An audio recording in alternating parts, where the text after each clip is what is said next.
Welcome back to Myth Vision Podcast. I'm your host, Derek Lambert.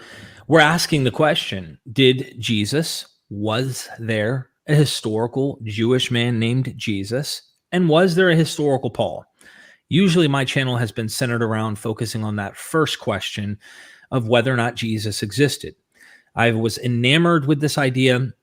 Quite a shocking thing to even consider, especially when I worshiped this man as God in the flesh, part of the triune, only deity in the universe, co-creator, etc., etc.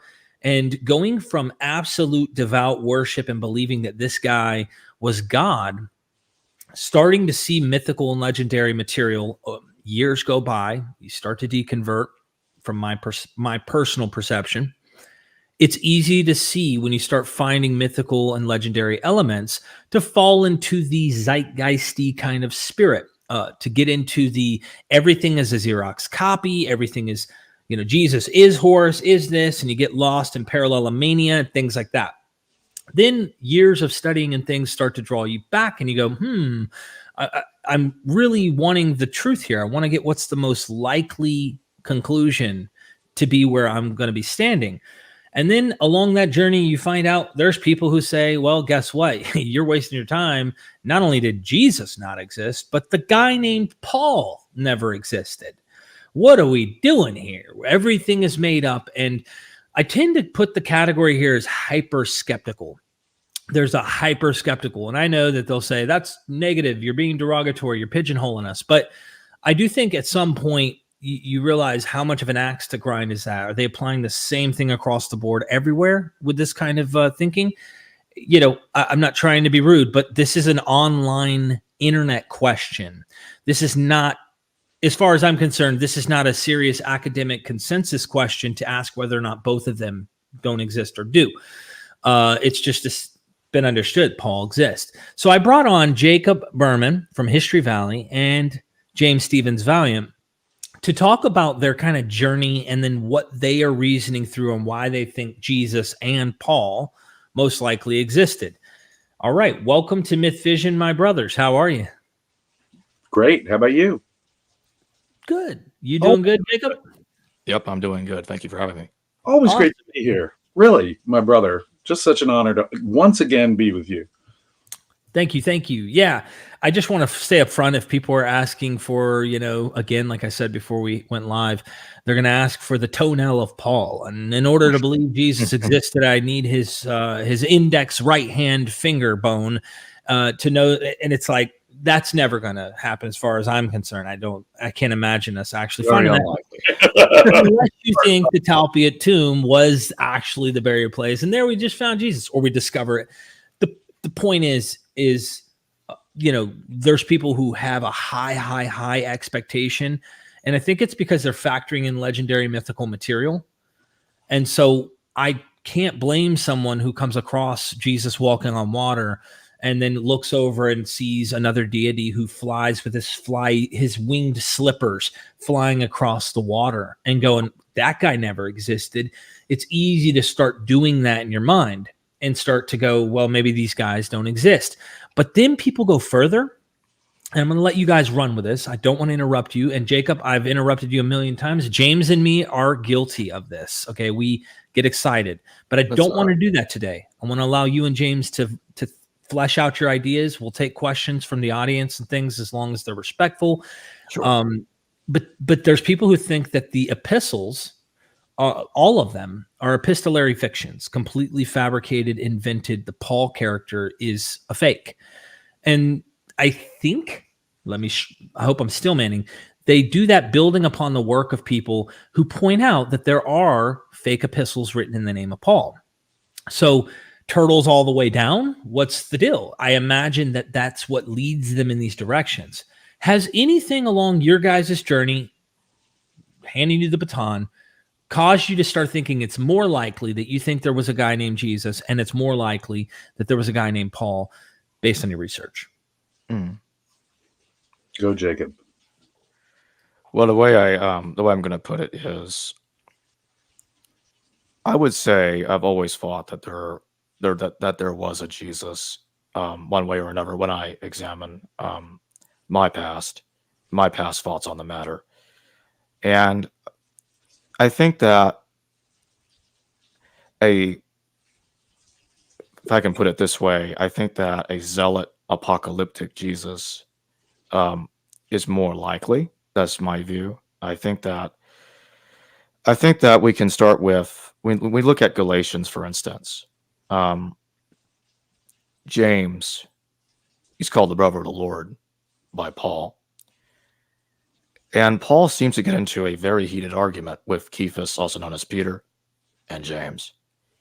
Although he's known as Cephas to the face. And they both get quite riled up with one another.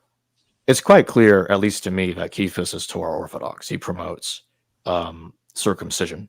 And Paul is the one that is against circumcision. So thereby making Paul Torah critical, and Paul does state that he received his knowledge from revelation. He got it from no man. That's what he claims in Galatians.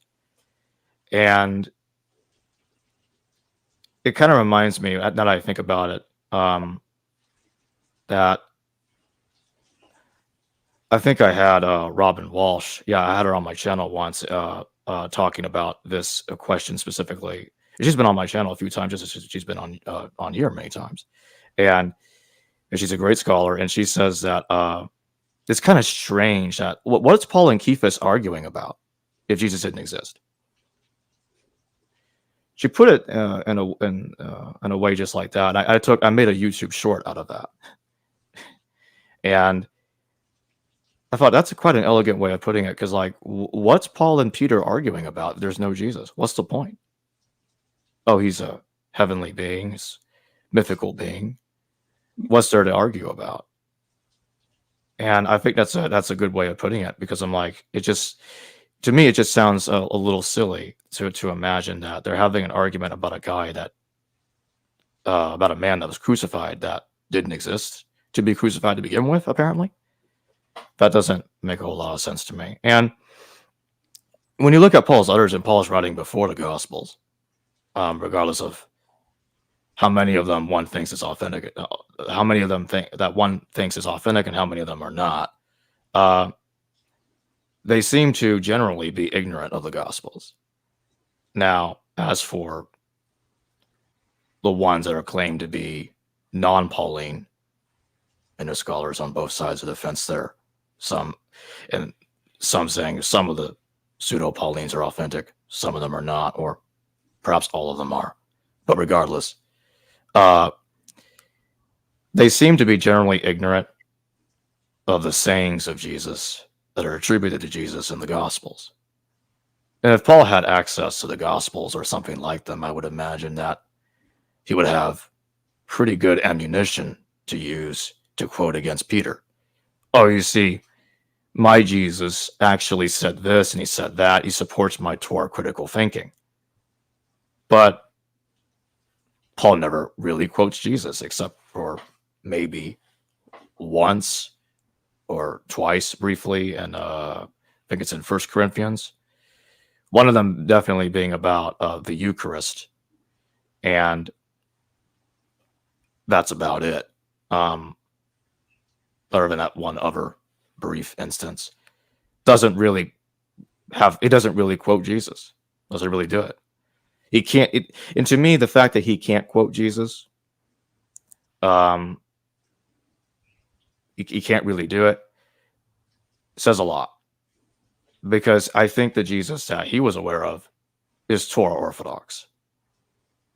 So if he quotes Jesus, he's not going to be really much help here in his letter to the Galatians. So that's the way I look at it. And to me, that I like the way Robert Eisman put it. He puts it something like this in James, the brother of Jesus. Who and whatever James was, so too was Jesus. And I think this definitely applies here. James is Torah orthodox. Peter's Torah orthodox, and I would imagine Jesus was too. And Paul is trying to Hellenize Jesus, and he's having a hard time with it. Having a hard time convincing other people of his view about Jesus. Oh, I never met the guy. I had a vision, and my vision, I guess he's thinking the vision that he's claiming to have had gives him clairvoyance. He has more knowledge than everybody else about Jesus somehow. But a guy he never met. Perhaps even greater knowledge about Jesus than Jesus' own brother James had. Kind of silly. But that's the way Paul kind of comes off to me. And I'm like, he's so arrogant. It's like he's coming off like everybody's wrong about Jesus. I've got him. My Jesus is right. The Jesus I'm telling everybody about is my version of him is the right one. And he wants to supersede everybody. But pillars that he talks about, one of them being he's insulting the pillars like John and others, or the super apostles or hyper apostles, however you want to put it. He's basically just attacking everybody, all these people that were in Christ before him.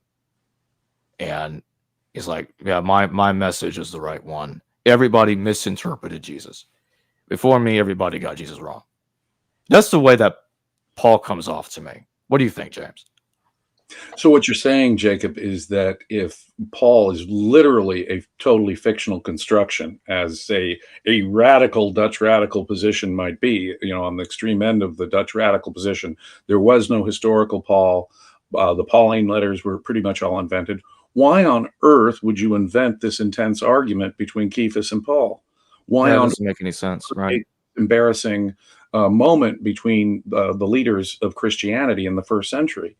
Right. The letters are definitely orienting us to the first century, and then revealing this intense argument between the apostles who knew Jesus, apparently, James, the brother of the Lord, Cephas, that later tradition really will say are his brother and best friend. Why on earth would you invent that in the second century or beyond? It just simply makes no sense. Is that your argument? Yes, I would say that's a fair way of putting it. And yeah, there are Dutch radicals, if I'm remembering this guy's name correctly, like W.C. Van Manen and others. That he lived and died a while ago. Yeah, and people like him believe that,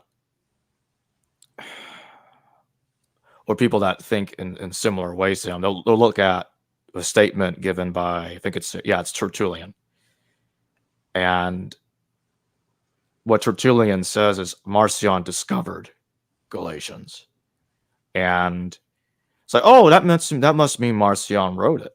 Well, I mean, that's kind of odd, because when I go through Galatians, I'm like, Marcion said that Jesus is the son of a different deity. So is that in Galatians? I don't think so. Paul claims that Jesus is the son of the Hebrew God, the Jewish God. And correct me if I'm wrong. Yeah. Oftentimes the people who are maybe pushing for the Pauline letters were originally Marcionite in nature. They will say that they fluffed them out or interpolated the Jewish aspects into them. That's a lot of Jewish aspects. I mean, when I'm reading Galatians, when I'm reading Romans, right, I see a constant Jew-Gentile struggle. And so I will at some point be interviewing Marcus Vincent, Dr. Vincent, and trying to elaborate on what he thinks happens with Paul's letters. But yeah, I don't see any problem. I don't get, it seems like more work to try and imagine a kind of conspiracy that took place to craft all of it, rather than saying kind of a natural evolution of flow happening out of a Jewish sect into a broadened, more Gentile, open focus type sect. That seems to be, but that's been what we've all thought for the longest. That's kind of been the consensus in critical scholarship for centuries now, is that Jewish original starts to expand. They used to bifurcate between Jew and Gentile. Now we know more about Hellenism and its influence on Jews. So now we don't try to delineate. So Eisenman's kind of view of complete separate isn't quite where I would go. I'm more in James Tabor's ideas here, where everybody's kind of Hellenistic, right? Some might be reacting, others might be complimenting it and saying, we like this stuff. Others are saying, well, we have to attack this stuff. In effect, they're both going to reflect Hellenistic stuff, whether they're attacking it or liking it. And no matter what, you're going to see it. So it's like, this is a fun topic. Right. But yeah, you've been seeing, I'm sure, more people online that think Paul doesn't exist and stuff. Oh yeah, it's pretty crazy. Yeah, pretty crazy. The debates going on and on and on. But like, why, in your view, and maybe you can still man it, why do they think he didn't exist? So what some of them will say is, "Oh, Josephus never mentioned Paul," and I've kind of wondered about that. And like, Bartos mentions that there's a passage in the Antiquities that he thinks is referring to Paul.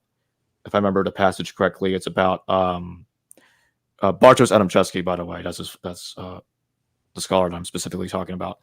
I've had him on my channel a few times. He puts Paul's letters early in the 40s, and I thought it was interesting.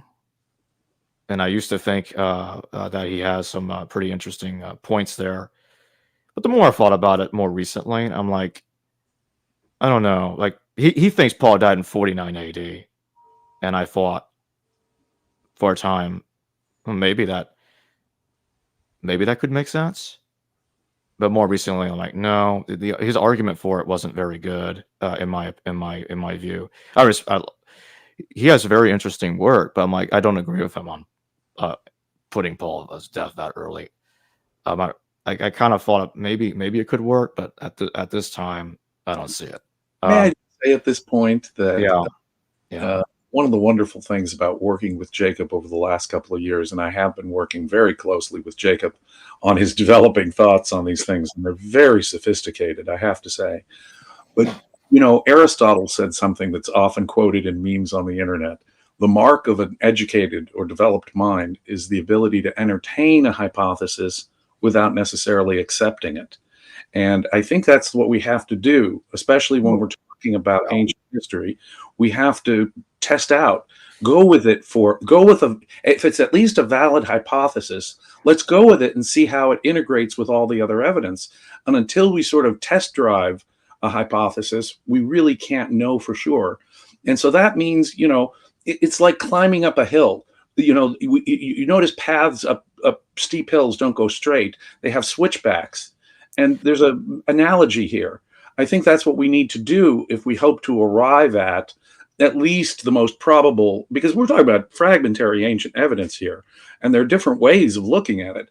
But I think there's good analogy. You have to go back and forth considering the different hypotheses against all the evidence that we have to see what makes the best integration of that evidence. Yes. So I just want to say here, Jacob, I admire your willingness to be open to question things from every possible angle. And that's kind of the journey that we all have to make, especially with difficult matters like this. Just to piggyback on what James is saying here. Yeah. This is a really interesting point. I've seen your journey from the beginning, and man, you and me, I would feel we're way away from where we are now. And I think we're closer to the reality of probably things that occurred, but we don't know that. But yeah, we test things out, right? We're interested in exploring. So on the record, people's minds change and ideas cause us to think differently. You entertained a post 70 AD Paul as he survived and continued and wrote after the war. And now you're entertaining you have your reasonings, and that might be a change. I just have to here again that my position pretty much for the last years hasn't much changed, in the sense that I believed that there is a core of authentic Pauline material that was written before the war, but I guess this sort of puts me in the semi-Vincent camp, that I believe there were subsequent redactions and additions to the Pauline corpus. One thing scholars, they may have arguments, just about every letter Paul's has someone who will argue for and against it. But one thing that there is kind of a consensus on is that some of this material is not authentic Paul. That is, they'll differ about which it is, but the scholars do seem to think, and even within the Pauline corpus, we have references to Paul is saying, well, ignore those letters that other folks are writing in my name. That's in 2 Thessalonians. And so when that's in the Pauline, and 2 Thessalonians is heavily criticized as one of the pseudo, by people like Bart Ehrman, for example, say it's one of the pseudo Pauline epistles. But think of it, though. even within the corpus, whether it's true Paul or pseudo Paul, they're aware that there's these other letters. This gives rise, I think, by itself, along with a number of other things, to a degree of skepticism. But is the degree of skepticism such that we say there was no Paul? Well, that doesn't make sense to me, because if you're writing letters, false letters in Paul's name, whatever we say the pseudo-epigrapha turn out to be, it's Paul's original authority that they're all using. If there wasn't this guy, original guy, Paul, why would you write in his name? Paul, did he just, someone invented this guy? You know, if I invented, you know, Joe Schmo told me he had a vision of the risen Jesus, and Joe Schmo, well, who the heck is Joe Schmo? If he doesn't have an established authority within the movement as a theologian, if some of these letters aren't authentic, then why would someone care to write false letters in his name later on? That by itself strongly suggests that we have an authentic first century Paul. Right. Like, who has the clout that you would need to use their name if there wasn't a guy who had the name? It's kind of it's interesting, because one of the things that led me to thinking there was probably a historical Jesus was little cues in everyday language on how things are used and things are said. The way I used the analogy on your show, Jacob, in the past was, if I was telling you he dribbled, he crossed over, and dunked, what am I talking about? Basketball. Basketball. Now, if I mentioned Michael Jordan dribbled, crossover, and dunked, and I said, you know, what are you thinking about? You're thinking NBA. You're thinking actual real life on planet Earth. These guys play. I mean, he played a lot of NBA on Earth. Now, you wouldn't think Space Jam with aliens in outer space unless I gave you very explicitly clear over and over signals that I'm actually talking about Michael Jordan in outer space, and that he's playing with aliens in outer space, not in language that could potentially be used to say archons could mean demons, or it could be human rulers. We don't know possibly which one. You go with what's the most common use of language. And the fact that Romans had a fetish of crucifying Jews on a regular in this period in history, and Paul says Jesus was crucified, I just drew a normal, common sense, logical conclusion that it seems more probable that a Jewish man who was teaching some types of sayings, had a cult following, apocalyptic in nature, which failed, which is another red flag. Since it failed, I mean, you have to pretend that they invented the apocalyptic words to put into the mouth of Jesus and that this guy really didn't exist and all this stuff. There's so many embarrassing moments, and even other aspects. This is where we get to Paul's historicity, coupling with that, is how much of a like down to earth, very trying his best, struggling, defending himself, embarrassing in at times nature of his own letters that we would consider are authentic. It's the same thing that Steve Mason said in an interview with me when he said, you're listening to half a phone conversation and Paul's going, I'm not a liar, I'm telling you the truth. Well, like, you have to pretend someone fictionalized and invented that kind of aspect into these epistles, instead of just saying, here's a guy who's being defamed, he's being called a liar, he's defending himself, he's getting angry in his letters. That seems very mundane and realistic. I can't prove without a doubt that it isn't, but it seems more likely. Again, we're back to likelihood. And I think that both being historical makes more sense. Those are my thoughts.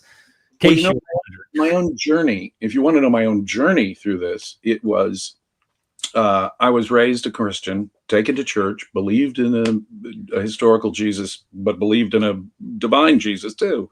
When I lost my faith, it was a deeper metaphysical and if I can use these fancy words, it was a deeper philosophical issue for me about the supernatural. Let me put it this way.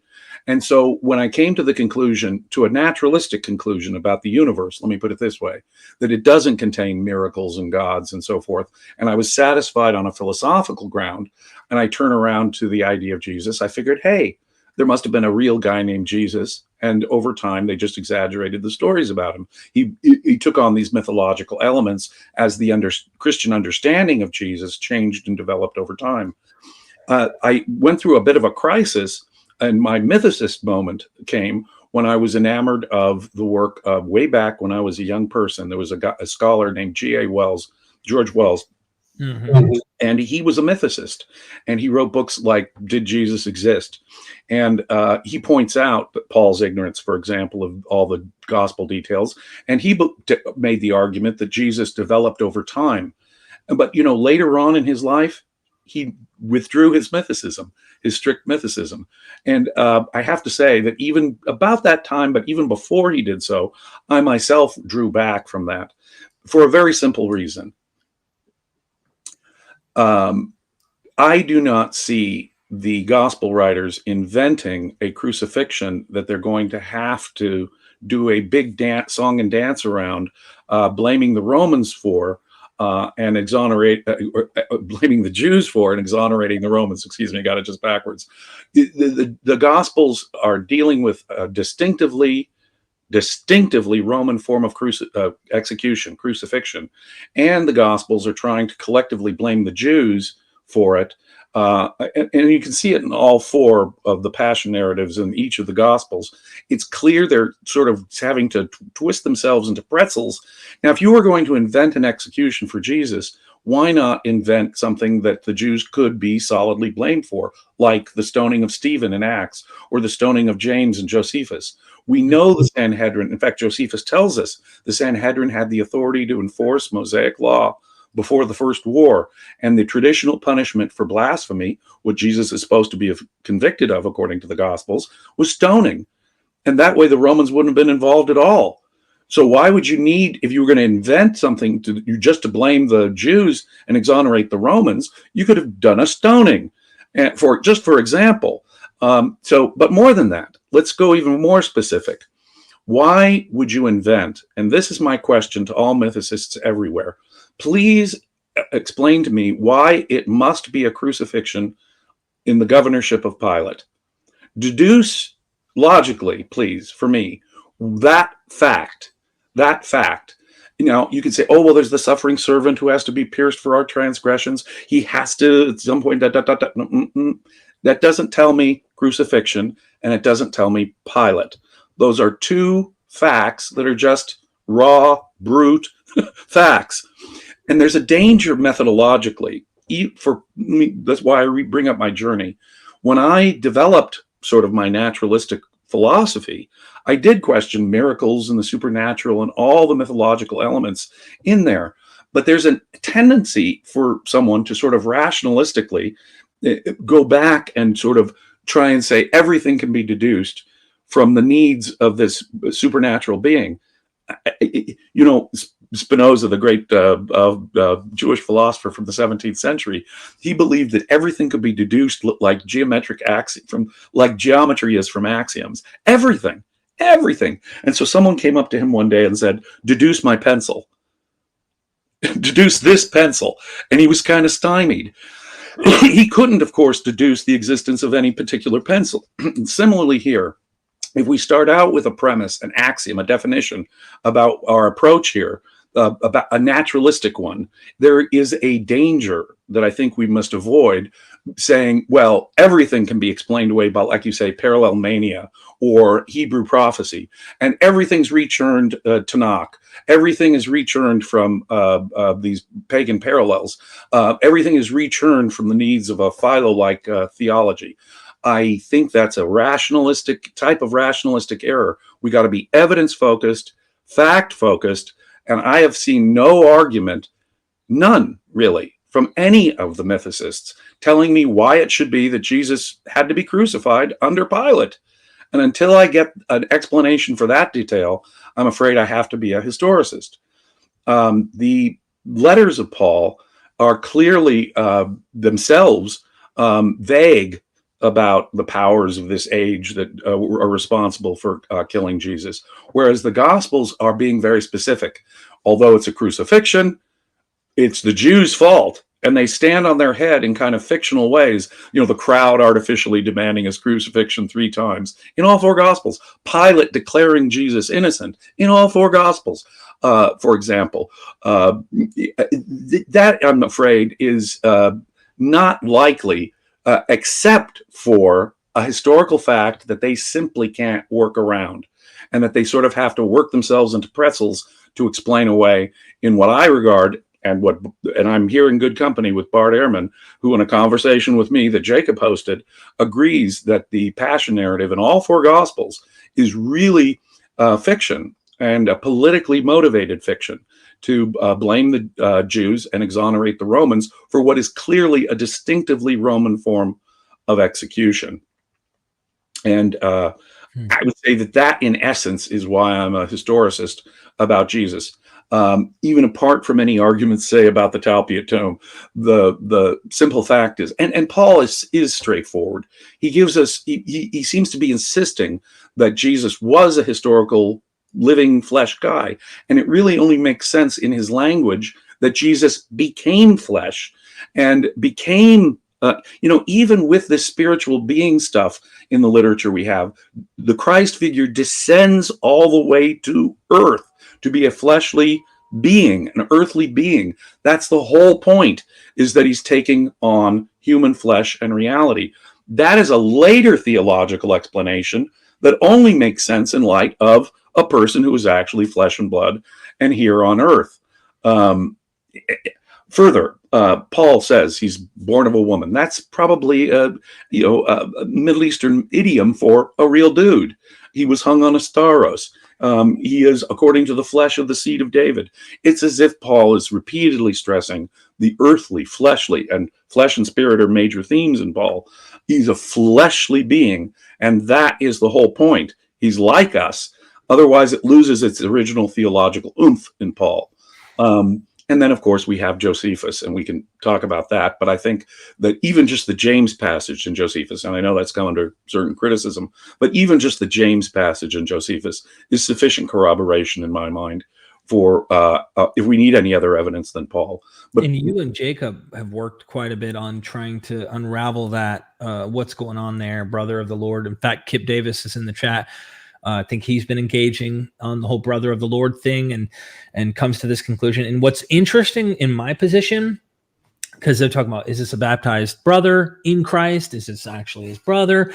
I lean that way. He had a brother. And you're going to find my mythicist friends who watch are going to be like, how dumb of you, Derek. One of my reasons is the Gospels. Okay. So, I know they're loaded with myth and legend. I get it. Trust me. I'm the guy who loves to show that. I promise you. But what's interesting is I'm looking for early voices that attest to things, even if there's mythical legendary material. And one might say, well, Mark is relying on Paul, Derek. So how can you trust Mark's letter here, or Mark's gospel? Well, what's ironic to me is, how does Mark interpret Jesus? And one might argue, well, he's dependent on Paul. Okay. Well, that even helps my case even more, that an early author is reading Paul saying he has brothers. Well, what the hell is that about? Biological brothers, literally actual kin, right? That's a big deal to me, that even though this mythical account has a lot of legend and stuff and may have some verisimilitude and historical elements to it, and that might be one of them, is that they notice that, hey, he had a brother named James. And this is right there in the first gospel that we have in chronological order. So you already have an early voice. Yes, one might go, but we can't count that voice. I always hear this over and over. Do not use the gospels. You're not allowed to use the gospels. We have to only stick to Paul. And if we use that only stick to Paul stuff, you could still come to the conclusion of what I think is more probable. Elaine Pagel's book on the origins of Satan really did a number on me. She really did a number on me. In fact, what's the Celine, the scholar who talks about the rape of Eve? I know who you're talking about. The name escapes me right now. She's like in charge of the Jesus seminar or whatever. Right, and right. She's written some really good stuff about how these mythical Celine Lilly. Celine Lilly, yep. She has written about how they write about these celestial figures and demons and stuff, and there's this like war and battle going on in heaven. But she expresses that what's actually going on, and this is where they can place some of this materials, there's in-group, out-group, various groups that are warring with each other on their ideas of Christ. So while we're talking about the fantastic, what's really happening in these letters is the relations of humans. And so if someone interprets Paul's demons, archons, and there is clear, explicit reference to these celestial powers Paul talks about, they think, well, that completely null and voids the human aspect. And I do not agree. I think both tie together. So what I see in the world around me, let's say my neighbor's starting a fight with me and I've got serious stuff going on. I might talk about Beelzebub if I'm in this tradition, or I might think it's Azazel if I'm within the Qumran sect, or it's Satan, depending on when we're talking. But really, it's my neighbor. It's the guy on the ground that's causing me hell, and yet I want to say it's the powers that be. And so there's just both and that goes on in the way that Jews thought at this time. And this is true of the Dead Sea Scrolls. This is something that Kipp's shown before. We've talked about this, where they're already seated in heavenly places, but they're here on earth. There's kind of these both and aspects of the celestial and the earthly. And I think that when one only looks at one side and doesn't grant the other, we're ignoring the way that they would have thought at this time, in my view. Yeah, I can only agree with you. Go, you were just going to say something? I don't mean to interrupt, James. No, go. Okay. One of the arguments that I tend to hear from time to time about the James passage in Josephus is added later.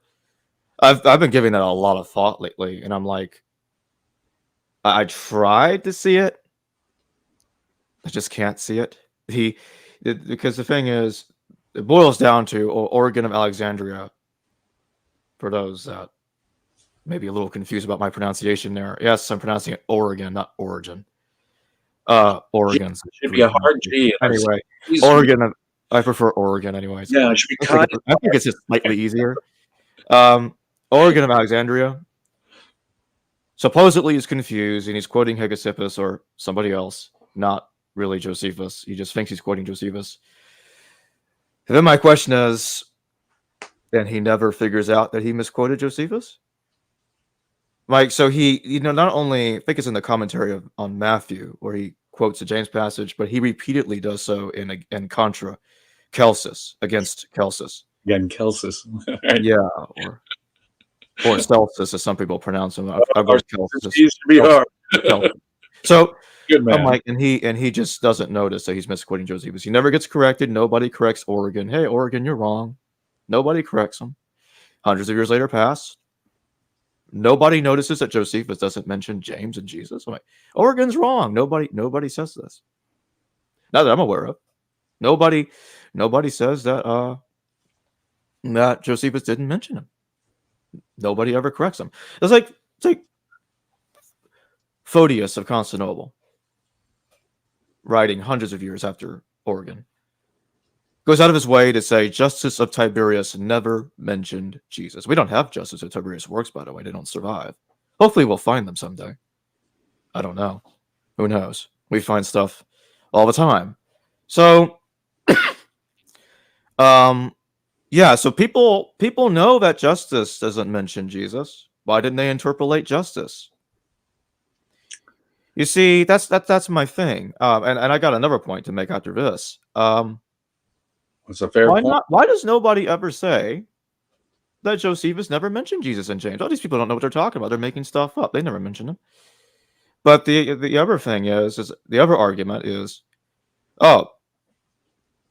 Hegesippus and Clement give us contradictory accounts about James's death. First, they have the Clementine recognitions right here. Well, it's contained here. There's actually multiple works here, but that's one of them. And the Clementine recognitions, what they state is, during the reign of Caiaphas, the high priest, and Gamaliel, the leader of the Sanhedrin, there was an attack upon James. Now, the evidence indicates that the person was Saul that led the attack, or Saul was at least involved in it, and the name was taken out of the text. Because Tyrannus Rufinus, he's right, he's active in the beginning of the 5th century CE, and he's admitting to fudging the Clementine recognitions, making some modifications.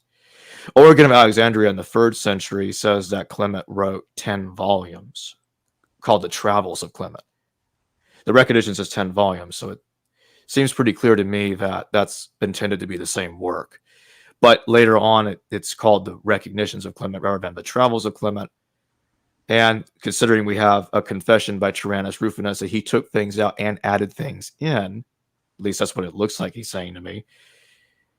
Unfortunately, there's no denying that the work that we currently have has been manipulated, as the person that gave us the current text we have admits to messing with it. And it looks like he may have messed with it extensively. So, or at least somewhat, but it's not good. But Saul and this mob that attacked James in the text, they attack him, they leave him for dead, but James survives and he gets back up. He's not dead, he survives. So it doesn't actually say he was killed. So this doesn't necessarily contradict what Josephus says. There could be a second attack that was fatal when the high priest Ananus or Hanan ben Hanan had him executed in 62 CE. Just a note on that. Yeah. If where they say he was thrown off of, actually he was thrown off of, and he survived that, because where I was standing, I'm looking at it. Holy, there's a valley, like right there. There's a valley. So, and I'm looking at the Temple Mount, and where the temple would have been. That means they would have been even higher than where it is right now. Gosh, how did he survive that fall? It's a huge fall. I mean, looked like probably a couple 100 feet or more. So if he did survive, and then they went and he's just grumbling on the ground and they beat him, it wouldn't shock me. I'm just saying. So now think about it. Remember the temptations of Jesus. Throw yourself down from this high height. Angels will come to protect you. Note also the connections here.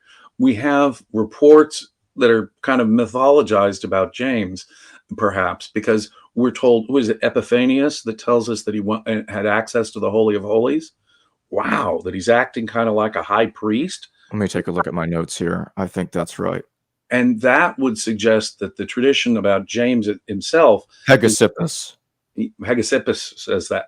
Hegesippus has all kinds of details about this attack, the Fuller's Club and so forth, that you do not find in Eusebius or in Origen, which suggests that Hegesippus is not being confused with Josephus here, very strongly to me. You've got Eusebius, who's quoting the text of Hegesippus and the text of Josephus side by side. He's aware of the difference, and he says they're different. So the idea that Josephus is, that Origen is somehow confusing Hegesippus for Josephus just doesn't fly with me.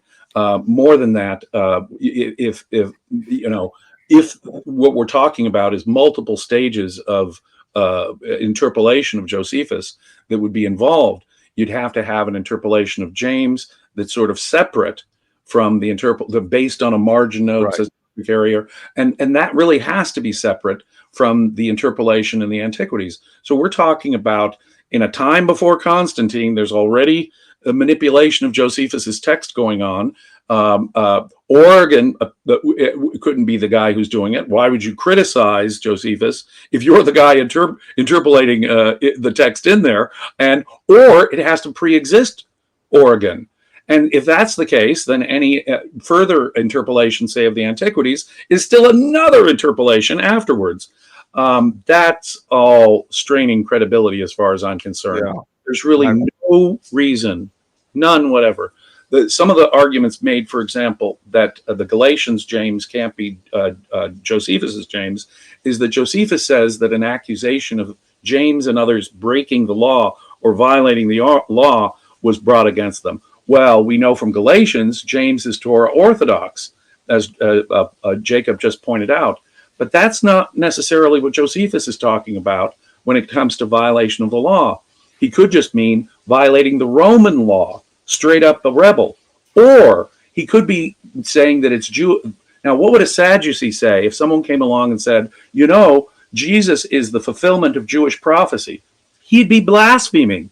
A Sadducee at the time under Jewish law would say that is a violation of Mosaic law, a blasphemy to call this guy Jesus the fulfillment of prophecy. So it could either be a Sadducee accusation of a violation of Mosaic law, even though James is very Torah orthodox, ultra Torah orthodox, or it could be a combination of that with he's just straight up a rebel, a violating Roman law. And in this way, I don't see any reason to question. There is no reason that I've been given, none whatever, except a desire to read Jesus out of Josephus altogether. The James passage is otherwise inexplicable in Oregon, the quotation of the James passage, otherwise inexplicable in Oregon, especially when we see Hegesippus and Josephus being quoted side by side, a couple generation later by Eusebius. So it's just. If I may, James, and don't mean to interrupt, Jacob, if you had something to say. By the way, look at private chat, messaging you. I remember when you would almost go to bat for mythicism in a way. You weren't quite full blown or anything, mythicist, but you were kind of going to bat. So what were some of the stepping stones for you in particular that kind of swayed your thinking? Maybe there was probably a guy that seems to make the most sense to you. James. Repeat your question. I'm sorry. I was looking. I guess the thing is after, what, it's been 3 years, 3.5, 4 years. Getting back. I don't say I was ever really leaning. The one time I was a leaning mythicist was long before the publication of Creating Christ. The reason in Creating Christ, where we step out of the issue, is that it's irrelevant to the question of Roman provenance. That's why we leave it totally open. Actually, when we were finishing up the work on Creating Christ, my co-author was sort of leaning in a mythicist direction, and I was leaning in a historicist direction by that point. So what we did is we decided, since it's irrelevant to the real question of Greco-Roman influence, or the Roman government's influence on the development of Christianity, to leave it out altogether.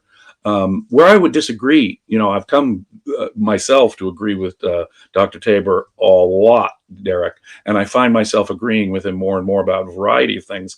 And surely it is true that all Jewish groups were you couldn't be in the first century culture. I don't care who you were, the most Orthodox of Jew or anyone else, you cannot escape the overwhelming impact of Greek culture. Hellenism was affecting everybody to varying degrees, and that is absolutely true. However, Paul represents a very unique and distinct elbow in the road for Judaism. And we have to recognize, in my response to James Tabor, for whom I have a great deal of respect, would be that Paul is doing several things that are unprecedented and unique. There's nothing in previous Hebrew literature that would suggest criticism of circumcision, for example. There's nothing in Hebrew literature that would suggest a mystery cult about, this divine being, this Christ Jesus, that transcends, that creates a problem that further Christians will have to deal with in terms of Jewish monotheism, frankly. And they're going to be wrestling with that in creating that issue. And the least likely people to be, it's true, we can put this on a spectrum. Those who are most Hellenized, obviously, are going to be like Philo and Josephus, who are, in effect, very frequently opting in favor of Greek philosophers over their own Jewish tradition. The opposite end of this would be our hardcore messianic rebels of the time. They, like the Maccabean rebels of the 2nd century BC, are, in their own minds, resisting Greco-Roman influence. And even though it is seeping into even their thought, they would have definitely rejected anything that was Torah unorthodox, for example, a criticism of circumcision. That is a direct appeal to assimilation within the Greco-Roman world, for example. I also think that they would directly object to the degree to which Hellenism, take, for example, just coordinate the work of, say, Dennis MacDonald with Professor Robyn Walsh. There's so much Hellenism here, it would have been offensive to a Jewish rebel of the first 2 centuries. And so we have a bit of a paradox we have the combination of an intense prophetic-based messianic Judaism, an apocalyptic one, no less. And let's face it, apocalypse is the genre of the rebels, in contrast to an ultra-Hellenized, ultra-pro-Roman, getting to a man-god, Torah-critical, deeply Hellenized, blood-drinking, in effect, sect. Now, that is a combination of paradoxical elements, I would say to Dr. Tabor, that requires further explanation. And saying that they're seeping Hellenism everywhere is insufficient. The one group that is most resisting Hellenism, even though they are influenced to a certain degree by Hellenism, are rebel, apocalyptic, messianic Jews, who were the mainline messianic, apocalyptic Jews of the first 2 centuries. Paul's movement and our gospel friends are comparatively small compared to the messianic Jewish rebels of the period. And so I see in Paul, let me put it this way, a sharper elbow than Dr. Tabor does, if that makes sense. If I may, Jacob, I know you want to make a comment, and then we'll get to super chats here in a moment. Sure. So send your questions in. If you're on History Valley, super chat your questions in. If you're here at Myth Vision, either way, make sure you subscribe to History Valley too. I want to give them a little spotlight. He's been working hard, traveling, and trying to do in-person interviews lately. So if you've missed some of those, Jodi Magness, McClellan, you've done several interviews. Dennis MacDonald, you have more coming. So I just want to give you a shout out as my friend. James, I see what you're saying, and I could see why many people who see that in Paul will go, he didn't exist. Some of these skeptics online, they go, oh, this is a good reason to think it's made up. What kind of Jew, Pharisee at that, would do this? And I feel like we are missing behind the curtain of 70 AD the kinds of Judaisms that were out there in the diaspora and out there in the known world in some ways. I'm making my little pushback to make the point of saying what I agree. What's really weird to me is how apocalyptic Paul is, and yet demigod worship Jesus kind of like Hellenistic trope that Paul has in it. So he has this weird blend of very Jewish stuff and very sectarian Jewish stuff. And he's mixing it with, he's odd in the way that he mixes it with like, hey, and tomorrow Jesus comes. So don't worry about suing your wife or suing your neighbor. In 30 seconds, Jesus could come at any time. He'll come tomorrow. Exactly. So it's this weird mix, and that is kind of confusing. Maybe he was trying to reconcile it, because some scholars say in his early letters he thinks a certain way, and it looks like what later letters seems like he kind of changes his mind about some things. So is he also dealing with cognitive dissonance and trying to deal with this Jew-Gentile problem? Maybe so. And how that on the ground might be radically intense. Right. If we went back, we have to confront, though, is Paul's politics and the sharp contrast. And you can't separate religion and politics at this time in history. Paul is very different than our Jewish rebels, obviously. He is advocating Romans 13 couldn't be any clearer. He's advocating nakedly an anti-rebel philosophy. Do not rebel against the Roman state. And it's pro-Roman nakedly in its politics. And that goes consistently. And then we ask ourselves, what the heck are these contacts in Caesar's household? How does he have access to an entire praetorium in Philippians?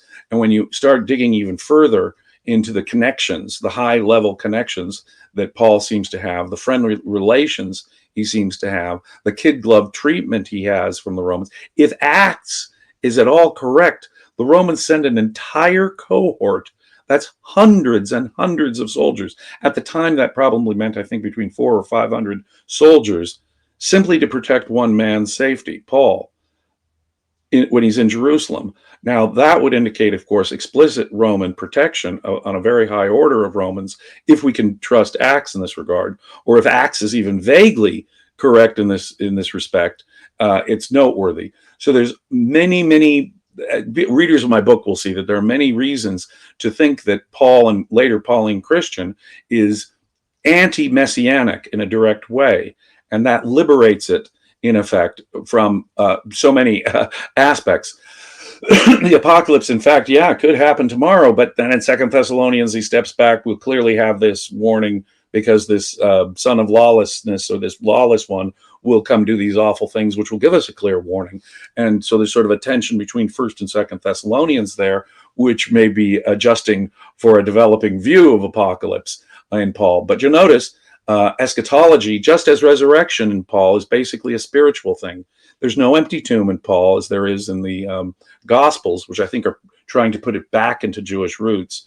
It's a purely spiritual resurrection, and eschatology is a spiritual matter for him. It's not the coming of an earthly kingdom. And in the Gospels, we have Jesus constantly arguing against his own disciples, who seem to be believing that, it's an earthly kingdom. No, you're getting it all wrong, guys. The first shall be last, and the last shall be first, and all the other things Jesus says to fight back the notion that his own disciples seem to have. Now, that is a metaphor. That is sort of allegorically telling us that the pre-war Jesus movement, in my view, is a Torah orthodox, rebel-oriented movement, typical of the messianic apocalyptic movements of the first century. And that it's really our Greek New Testament that's turning Jesus into something else. And if necessary, turning itself, as I say, into pretzels to try and explain why would the Romans execute someone? In the story of James and Josephus, the Sanhedrin has to take advantage of the absence of the Roman governor. The Romans are politically sensitive to who gets executed, and they don't want to piss off or irritate the local population. But the Sanhedrin apparently has it out for James and several others who they have executed, taking advantage of the absence of the governor.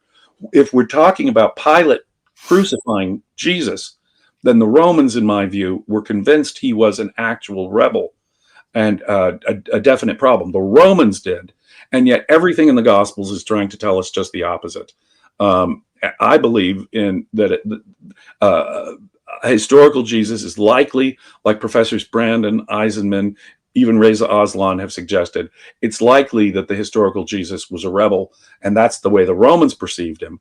But that's other Christians, Pauline and post-Pauline Christians, turned Jesus, in effect, upside down from the historical reality. And it's that paradox, as I say, it's that inversion of what appears to be a historical reality that suggests that he was real.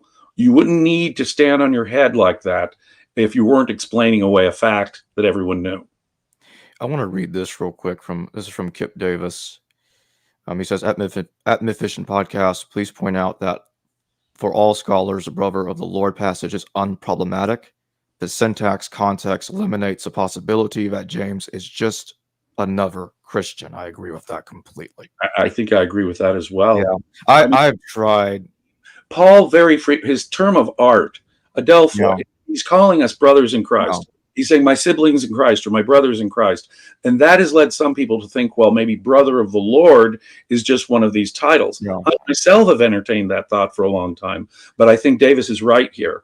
I think in that context, it's pretty clear he actually means a specific brother. If the Tapia tomb is the tomb of Jesus, at this current time, I find it persuasive to me.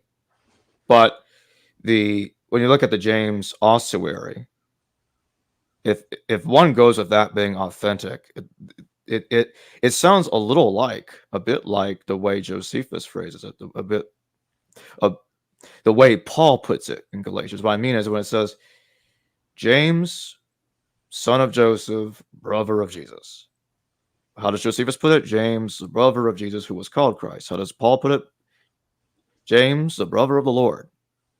Clement, in the recognitions, frequently refers to James as the brother of the Lord. Says that he was put in power. In fact, let me read this real quick.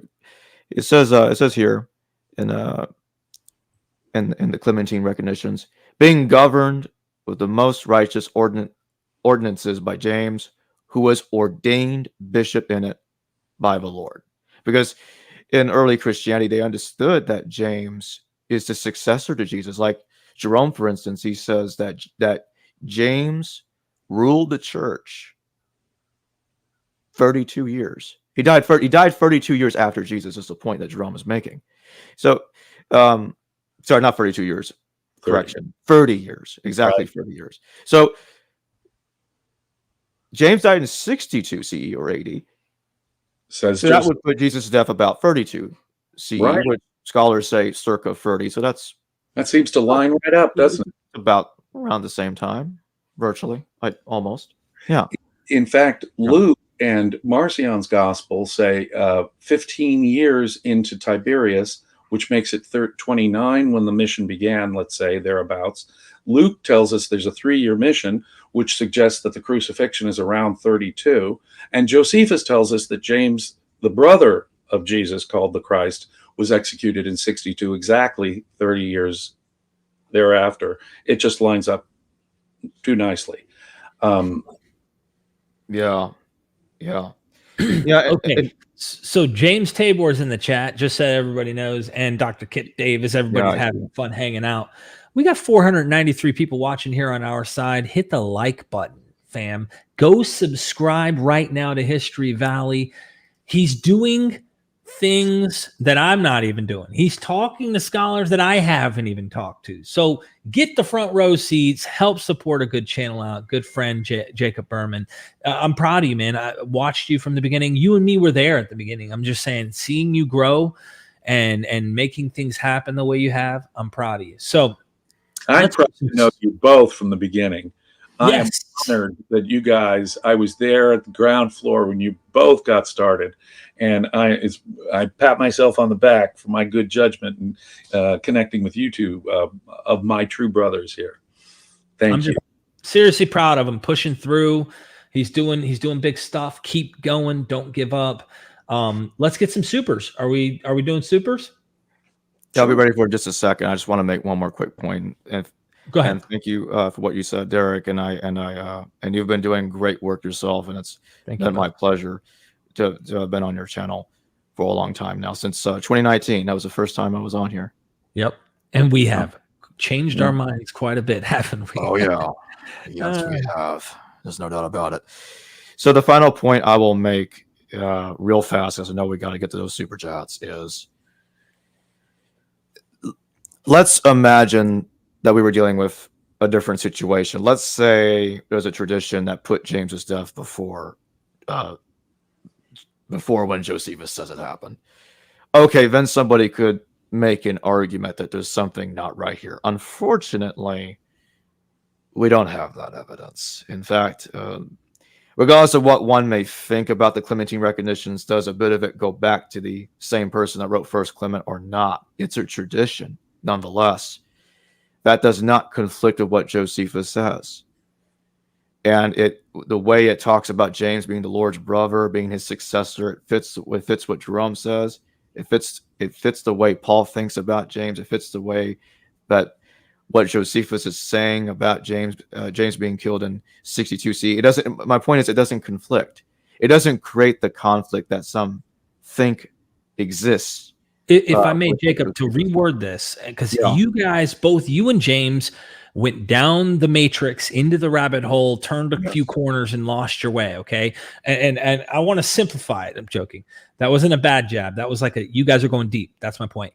To simplify this, are you suggesting that, as far as all the literature goes that references this James, is in one voice saying this is the actual brother of Jesus? We don't get till later they start calling him cousin, or like finding ways to like make him not actually the brother. Well, we have a problem with the virgin birth, don't we? If it becomes more than simply Mary's first child and she was a virgin at that time, if it becomes the perpetual virginity of Mary, then obviously we either have to make James the son of Joseph, or we have to make it, you know what I mean? We have to do it. I don't mean to interrupt. I just want to throw in James, son of Alphaeus. I think that there may be an attempt to confuse him with James, son of Alphaeus over that, because there was a martyrdom about James, son of Alphaeus, if I remember correctly. And we'll look. There's a second apocalypse of James. I gotta throw this in here. I just wanted to know, though. Yeah, it seems that over time, orthodoxy kind of starts saying, hey, we need to make sure this perpetual virginity, Mary doesn't have other kids, these kind of things, and separate them. But early on, like I was saying earlier, I use Mark as a piece of evidence to say Mark interprets Paul. If you think Mark knows Paul, whether he's looking at his letters or knows of it through word of mouth or whatever, and I'm sure he knows of it somehow through word of mouth, he thinks this guy, James, is Jesus' actual brother. So I'm saying, like, all the early voices in the literature seem to also say that. They're all kind of echoing this same idea, if I'm not mistaken. Right. And I think that there are multiple Jameses here. I mean, we have James, the son of Zebedee, James, the son of Alphaeus. They are among our disciples. And then we've got James, the brother, who seems to be someone altogether different. So I think there could be also, it would not surprise me if there was also manner of mythologization and as well as confusion and conflation, perhaps, of different Jameses. So, the second apocalypse of James has got James in there that appears to be dying later than the James that Josephus and Clement are talking about. And basically that's the same as Paul's James. But this James in the second apocalypse of James is a different one. He's called the son of Theudas, and Theudas is still alive apparently. And the it looks like it's happening, and I think in the late 80s, 60s, and he's linked, if I remember correctly, with the fall of Jerusalem right after James is killed.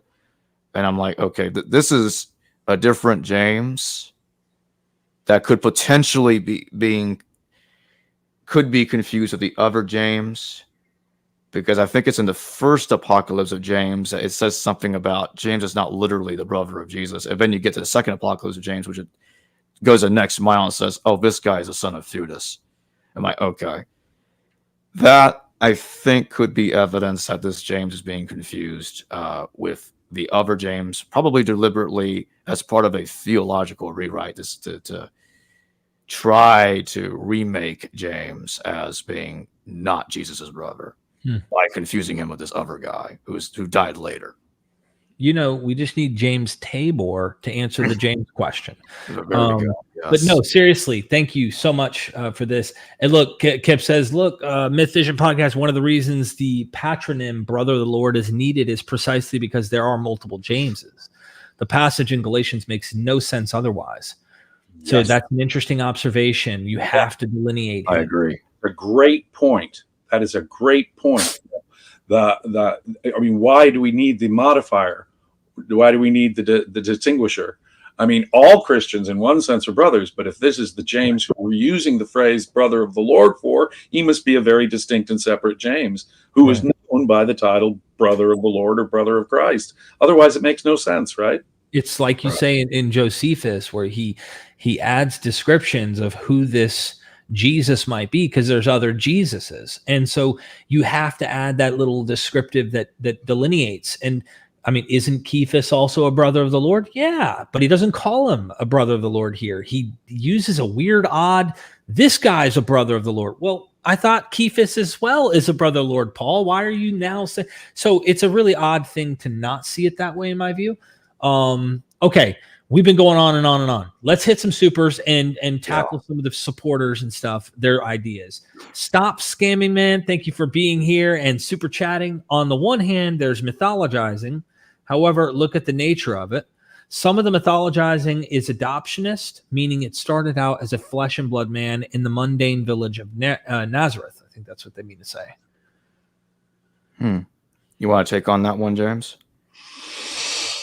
I do believe that it is we can see a process of mythologizing going on. I really do see a development, and this is strongest, for example, between the letters of Paul and the Gospels.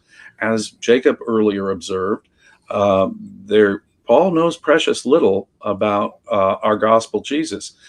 He has that bit from the Eucharist. He quotes similarly, but that's just about it in terms of it. He was crucified on Astaros. He was born of a woman, seed of David. Paul knows precious little. In fact, it's just a handful of details. And the really problematic thing there is that when you look at the argument in Galatians, those details in the Gospels would have been tremendously helpful to him. If he's saying that Cephas was a hypocrite for eating with Gentiles. See, I know Cephas, he ate with Gentiles and he only withdrew because people from James came. So I confronted him to his face about his hypocrisy. Well, if Cephas had eaten with Gentiles and you want to really respond to him, how about we quote Jesus? It's not what goes into your body that defiles, but what comes out of your body that defiles. Whoa! What about all those other Torah critical things that Jesus said or did in the Gospels? They would have been of enormous help to Paul. Paul does not cite them. In fact, in Galatians, he says he got it from no man. This Torah critical aspect where he's arguing with James and Cephas. Galatians is specifically where he says, I got it from no man, just from my own revelation. He seems to be saying that the Torah criticism is his doing. He's the author and creator of that. If I may, James, I love what you said here to again hone in. You're pointing out that his gospel is unique.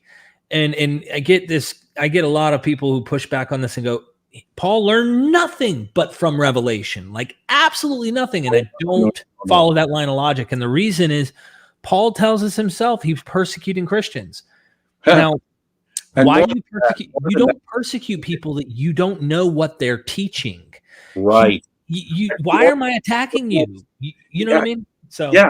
Oh, yeah. And he tells us that as opposed to the material in Galatians, where he's really stressing that he got it from no man, elsewhere he tells us, for example, the Eucharist we were just talking about, he received that information. Right. Aha! There's a big difference. And more than that, he tells us he is by no means the first person to have had a vision of the risen Christ.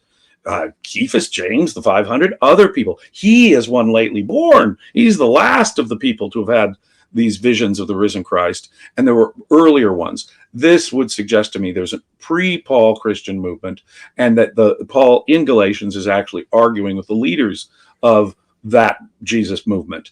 I have a hard time looking at it any other way. I think that to answer the super chat too, Mundane Village of Nazareth, if you're starting with the Gospels, yes. Paul doesn't talk about that. So of course, someone's going to criticize that and go, oh, well, the earlier is that Paul. But Paul's not talking about where he's from, what he's saying, what he's doing. That's irrelevant to his gospel, his mission, his post-resurrected, ascended, apotheosis, deified Jesus. So we kind of have to work a bit backwards by now looking at the Gospels, which there's so many ideas that come up. But I just want to say there is an evolution of thought, which is why you find Bethlehem show up on where he's born, to fulfill Scripture, and this and staying where are the disciples staying in Galilee, or are they staying in Jerusalem? What's the deal here? There's a discrepancy. There's developments. There's mythologizing. I think Matthew's doing a whole lot of this, especially with his zombies coming out of the graves and stuff. And I think this also, correct me if you think I'm wrong here, we see the tradition, this apocalyptic tradition of like, some of you standing here will not taste death. But that even shows up where you just listed the visionary ideas of 1 Corinthians 15, because why I heard it said, I think it was Matthew Hartke, he brought up an interesting point in discussion with one of the scholars I've had. And it was, why is he saying that there's some of them, like there's 500 witnesses and there's some of them around right now? If some early voice isn't saying the end is going to happen soon, and some of the witnesses that claim that they had these visionary experiences, they're part of that tradition. So here Matthew kind of wants to somewhat say, hey, there's saints coming out of the grave. There's like some part of realized eschatology starting to creep in, even in Matthew. But it's an evolution. It's mythologizing. Well, if you're one of these pre-war Jewish messianics, you are believing it's going to happen. I mean, it's happening now, right? And as time wears on, obviously, in the Christian movement, that becomes a little more problematic, right? We need to delay. We have to have explanations for delayed eschaton right, that emerge over time, as many scholars have observed. Mm-hmm. Thank you. Sorry for spending a good amount of time there. It was a good. While mythicists argue, and thank you, Stop Scammer Man. While mythicists argue Jesus was born out of Hellenic myth, clearly, from Paul's arguments with Peter, the Ebionites, and the Gospel of Matthew, clearly there were a lot of Jewish followers early on. You know, why is the the divinity of Jesus such a mystery in Mark? Why do we have a secret, a messianic secret? Why are we constantly being told, don't say that, don't tell them about this? Jesus says, I talk to you disciples in private, the real deal, but I talk to everyone else in parables precisely so that they don't get it. So what is the deal with all this mystery about the nature of Jesus as Messiah? There must have been people who understood Jesus in a less divine way for that to even make sense. The idea of Jesus being this divine being is sort of a secret, a mystery that we're being let in on. This suggests to me that there was a Jesus movement that saw Jesus in much more human terms, and that must precede the more elaborately theological divine understanding of Jesus. What'll come to be a truly divine being, Jesus. By the time you get to John, it's unmistakable. He's the pre-existent Word with God who created right? And he calls himself, he's the bread of life, he's the water of life, he is it. So it's unmistakable in John that we're talking about a deity. In the synoptics, it's not. We seem to be having we're backing into, if you will, this idea of admitting that Jesus is something special. It's implied. It's implied repeatedly. The virgin birth in Matthew and Luke, for example, seems to be a sort of pagan suggestion of that. Again, I would note, unprecedented in Hebrew literature. A fatherless dude. The Messiah, is going to be a mortal man. He may be a miracle worker like Moses or something, or Elijah, but he's a mortal man. He may even have a miraculous birth like Samuel or Isaac. But again, these are mortal men with fathers. So there's something unprecedented about a virgin birth within Jewish thought as such. But that sort of implies at least a semi-divine status. Or within the Jewish tradition, Jesus directly forgives sins. As we all know, the high priest on Yom Kippur is the one who asks God to forgive the sins of the people in the Holy of Holies. And it makes sense, for example, when Jesus is being crucified, he says, Father, forgive them. So why elsewhere is Jesus saying, you're forgiven? Wow. He's taking on, in effect, the power of God in Jewish thought. So there's implications of Jesus's more than man status, but we don't come outright with it. Why are we being so coy in the synoptics? Why are we being really coy in Mark about the messianic secret? I think that itself implies there was a mortal understanding of Jesus that became far more. He moved into being a divine being. Let me put it that way. Did you want to comment on that, Jacob, before I do? No, I think James got it covered pretty well there. I do too. I think you're hitting something here, James. It makes me think of all sorts of questions and thinking of that earlier, what it may be reacting and responding to. And I also find elements of some of the things you're saying. This is very, very elbow in the road. I can find a lot of those elements in Greek or Roman sources, but you aren't going to find them in Jewish. So something is radically different, I would say, about this literature that is encompassing various ideas it's marrying the Jewish and the Hellenistic in a very unique way.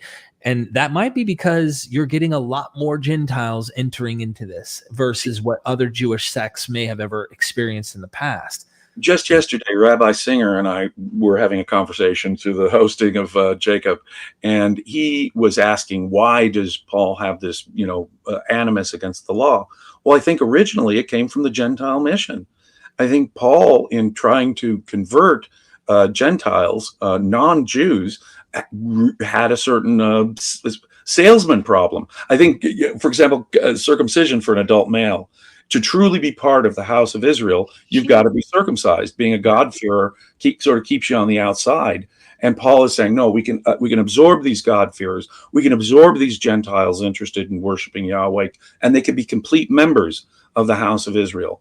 And so circumcision is a hard sell, ladies and gentlemen. And if you're going to if you want to convert a lot of Gentiles, maybe you want to lose things like circumcision and then start getting looser about Torah in general, and start absorbing ideas that Gentiles are more comfortable with in their religious and philosophical context.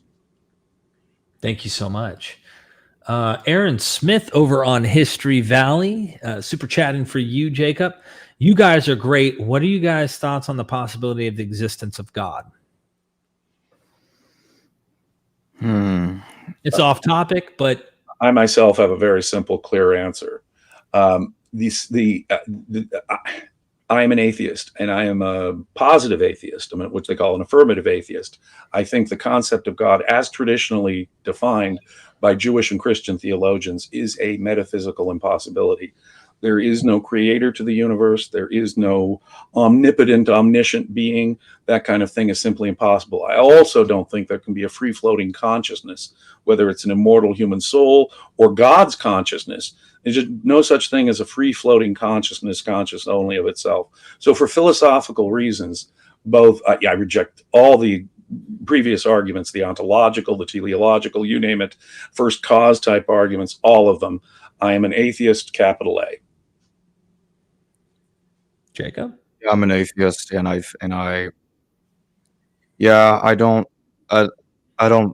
not impressed with any of the arguments for God or a God. It just seems currently to me an impossibility.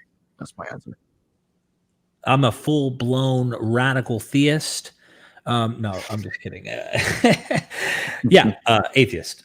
Personally, I'm not saying there couldn't be something radically beyond our understanding that is out there somewhere. And I mean, but I just don't play around with, could there be a unicorn? Could there be leprechauns? Could there be demons? Things like that. I understand the phenomena because I've seen stuff. I've hallucinated and I can understand how that could be where these ideas came from.